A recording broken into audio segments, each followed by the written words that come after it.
Welcome back. Today we are here with landscape changes brought to you by Unity College Assignments. I'm Liberty. Let's do this. What are we going over? How climate change impacts landscapes on a regional scale, countries or continents, with examples. How climate change impacts landscapes on a global scale, with examples. Regionally, here we have permafrost that is melting and thawing and snapping off. And then over here, in case you missed it, it's a kangaroo. We're talking about Australia. Ignorance of the law is no excuse. Or hang on, ignorance of the law excuses no one. In other words, you can sit here and bury your head in the sand and say that climate change isn't real and global warming isn't happening, but that doesn't excuse you. Because once it all comes out, you're gonna be left there, you know, stuck. Permafrost is soil that is permanently frozen. Permafrost is a permanently frozen layer on or under Earth's surface. It consists of soil, gravel, sand, usually bound together by ice. And permafrost is normally defined as what has been frozen for 2 or more years. Ice-rich ground collapses, leaving the landscape wavy where it once was flat, and in some locations creating vast fields of large sunken polygons. It's evidence that permafrost, the long frozen soil below the surface, is thawing. That's bad. Of course it's bad. Bad news for communities built above it and for the global climate, and we will go over this photo in the next slide. So as you can see here, how that's a very unique shape because permafrost is uniquely frozen. And these are called slumps. This is called a slump, sorry. We're gonna go over those as well.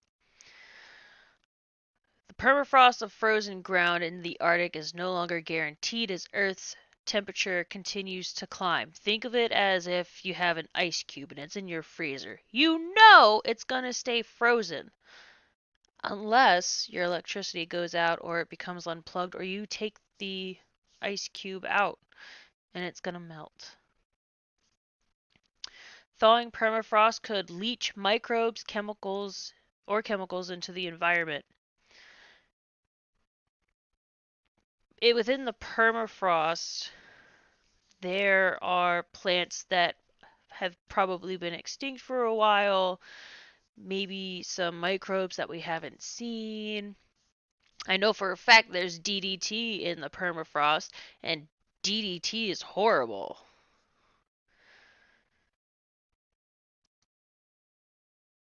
Slumps! This is about 11-foot drop. Permafrost covers a quarter of the northern hemisphere's land. That quarter stores 1.5 trillion metric tons of carbon. That's twice as much as the Earth holds now. Permafrost melting causes slumps. We went over that like 4 times. And again, carbon is frozen within the permafrost. It's important enough it's there twice. How's Australia impacted? Well, I mean, look at these guys. They're not enthused about this. I'm kidding. I totally stole it from Finding Nemo. But it's still. If this was your home and you came home and it looked like that, you'd be upset. How is Australia impacted? Australia is experiencing higher temperatures, more extreme droughts, fire seasons, floods, and more extreme weather. The number of days that break heat records has doubled in the past 50 years. Rising sea levels are threatening their housing and infrastructure among coastal areas. Due to rising heat, some parts of Australia are hit harder with longer droughts, and in some parts, heavier rainfall due to increased evaporation. Australia's coral reefs are bleaching due to the acidity in the oceans rising. Some infections thrive in heat. Globally, I read an article that said we're probably going to lose polar bears by the year 2100. Random food for thought. Conceptual diagram showing links between hydroclimatic effects of global warming. The upper rows, these orange ones, and sedimentary and geomorphic responses anticipated from theory and empirical evidence, which is the lower rows or the brown boxes. So we have global warming, shift in snow, terrain. The shift in snow is actually affecting a lot of animals, moose and rabbits.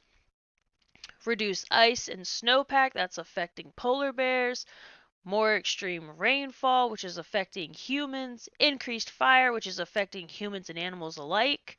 Increased drought, which is affecting humans and animals alike. The soil drying. Increased fluvial transport capacity. Increased erosion. Thermal rock stress. No one likes stress. I don't believe there's any good stress is non-existent. We have more problems than a pre-algebra textbook. Why? Well, gee. The United Nations Environmental Program says permafrost thawing is one of the top 10 environmental concerns. Permafrost thawing causes people to lose their homes. Why would I say that? Well, people have built their homes on permafrost because it's been permanently frozen for some of it's been permanently frozen for decades, centuries.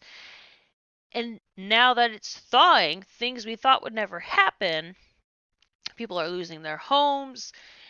It's not fun for anyone. And it's changing the landscape, obviously. It's releasing CO2, the harmful chemicals thought to be out of service, like the DDT. I know I keep saying DDT, and what is that? It is called dichlorodiphenyl trichloroethane. I'm not sure if I said that right. Anyway, it's an insecticide that was used in agriculture and it was banned in 1972. And we were not that intelligent back then, but we knew enough to know that we should ban DDT. Releasing microbes unseen for years. Like, why do I keep bringing these things up? Because it's one of those, I think it's called the butterfly effect. A butterfly lands in America and then a typhoon is set off in Asia.